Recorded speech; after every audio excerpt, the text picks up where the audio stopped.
हल्की हल्की भूख में बैंगन के पकोड़े।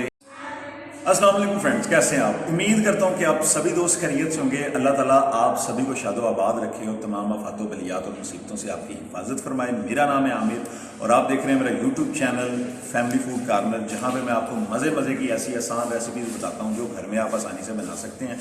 आज की जो हमारी रेसिपी है वो है बैंगन के पकौड़े।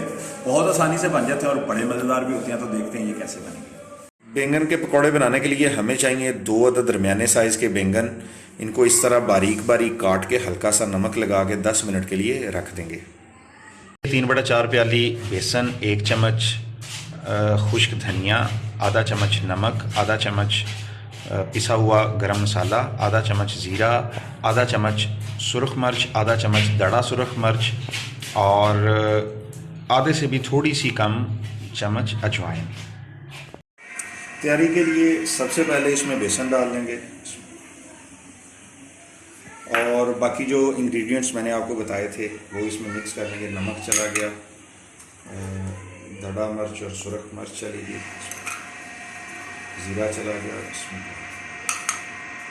गरम मसाला शामिल कर दिया और अजवाइन और खुश्क धनिया, सारी चीज़ें शामिल करके अब उसमें इतना पानी डाल देंगे जिसमें ये सारा अमेज़ा जो है ये अच्छी तरह मिक्स हो जाए।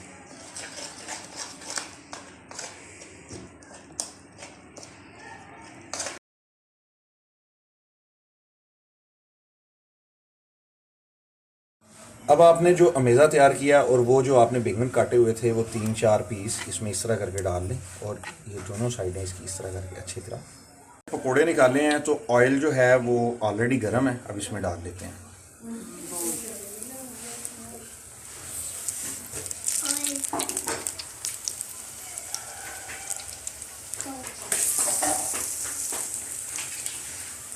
और ये सिर्फ आपको थोड़ा सा दिखा रहा हूँ, बाकी सारे पीसेस को भी आपने इस तरह कर लेना।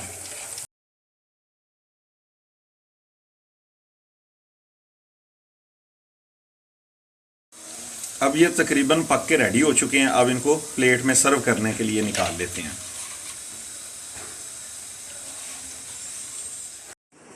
अल्हम्दुलिल्लाह बैंगन के पकोड़े तैयार हो चुके हैं। आप इनको टमाटो केचप के साथ या दही की चटनी के साथ खा सकते हैं। ये टमाटो केचप भी अल्हम्दुलिल्लाह मेरे हाथ का बना हुआ है। इसकी रेसिपी और बनाने का तरीका आपको उसका लिंक डिस्क्रिप्शन से मिल जाएगा।